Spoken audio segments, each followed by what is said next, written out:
മച്ചാന്മാരെ, കടലിൽ നിന്ന് കൊമ്പന്മാരെ അടിച്ചു കയറ്റാനുള്ള തകർപ്പൻ ബെയ്റ്റാണ് നമ്മുടെ കയ്യിലുള്ളത്. ജീവനുള്ള ചെമ്മീൻ. ഇത് നമ്മൾ രാവിലെ ചിന്നവലക്കാരുടെ കയ്യിൽ നിന്ന് വാങ്ങിയതാണ്.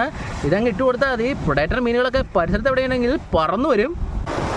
മച്ചാന്മാരെ, അപ്പോൾ അടുത്ത ആക്റ്റീവുള്ള ചെമ്മീനെ കളക്ഷേടം പിടിച്ചിട്ടുണ്ട്. ഇപ്പോൾ കോർക്കുകയാണ്. കോർക്കുമ്പോൾ ഒരു കാര്യം നമ്മൾ പ്രത്യേകം ശ്രദ്ധിക്കണം.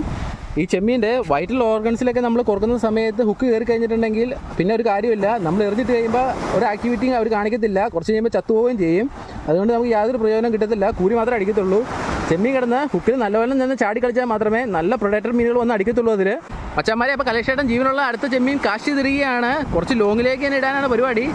ഒരു കുഴി പോലുള്ള ഒരു ഭാഗമായിട്ട് അവിടെ തോന്നുന്നുണ്ട്. അതുകൊണ്ട് തന്നെ വലിയ മീനുകൾ അവിടെ നിൽക്കാൻ ചാൻസ് ഉണ്ട്.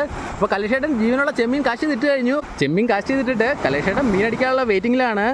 ചെമ്മീൻ നല്ല ആക്റ്റീവാണ്. നമുക്ക് ബ്രൈഡി നോക്കിയാൽ തന്നെ മനസ്സിലാവുന്നുണ്ട്. അവൻ ചാടി കളിക്കുന്നത് റോഡിൻ്റെ ടിപ്പിൽ ശരിക്കും ഫീലാവും. മച്ചന്മാരെ, നമ്മുടെ ജീവനുള്ള ചെമ്മീൻ വെള്ളത്തിൽ വീണപ്പോൾ തന്നെ എന്തോ മീനുകൾ വന്ന് അതിനെ അറ്റാക്ക് ചെയ്യുന്നുണ്ട്.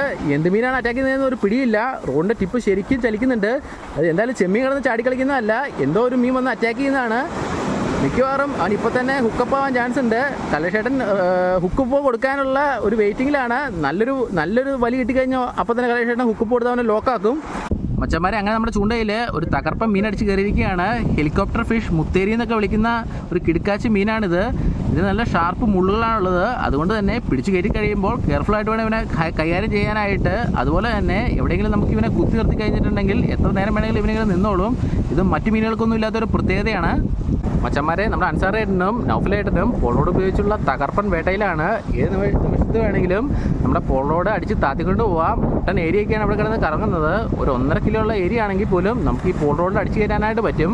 പണ്ട് കരിമീൻ പിടിക്കാൻ വേണ്ടിയാണ് കൂടുതൽ ചൂണ്ടക്കാരും ഇത് ഉപയോഗിച്ച് പോന്നിരുന്നത്. പക്ഷേ ഇപ്പോൾ കരിമീന് വേണ്ടി മാത്രമല്ല, കടലിലെയും കായലിലെയും മറ്റെല്ലാ മീനുകളെ പിടിക്കാനായിട്ടും ഇപ്പോൾ ഈ പോളോട് വ്യാപകമായി തന്നെ ഉപയോഗിക്കുന്നുണ്ട്.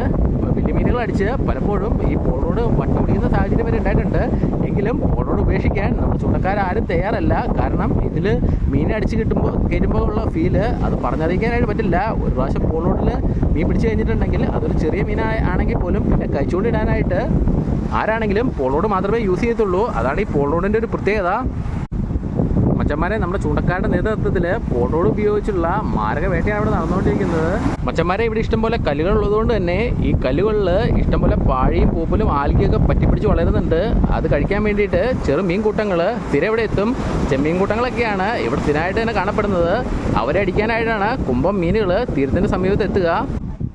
മച്ചന്മാരെ, അങ്ങനെ കാത്തിരിപ്പിനൊടുവിൽ ഒരു തകർപ്പൻ നച്ചർ നമുക്ക് അടിച്ചു കയറിയിരിക്കുകയാണ്. ഇത് കാണാൻ നല്ല ഭംഗിയുള്ള മീനാണ്. പക്ഷേ എന്നും പറഞ്ഞ് ഇവനെ കയ്യിലെടുത്ത് താലോലിക്കാനൊക്കെ ആയിട്ട് നിന്നിട്ടുണ്ടെങ്കിൽ ഇവൻ 8ൻ്റെ പണി തരും. കുത്തെന്ന് പറഞ്ഞിട്ടുണ്ടെങ്കിൽ നമ്മുടെ കാരിയുടെയും കൂരിയുടെയും ഒക്കെ കുത്ത് ഇവൻ്റെ മുമ്പിൽ ഒന്നുമല്ല. കുത്ത് കിട്ടി കഴിഞ്ഞിട്ടുണ്ടെങ്കിൽ നല്ല പെയിനായിരിക്കും.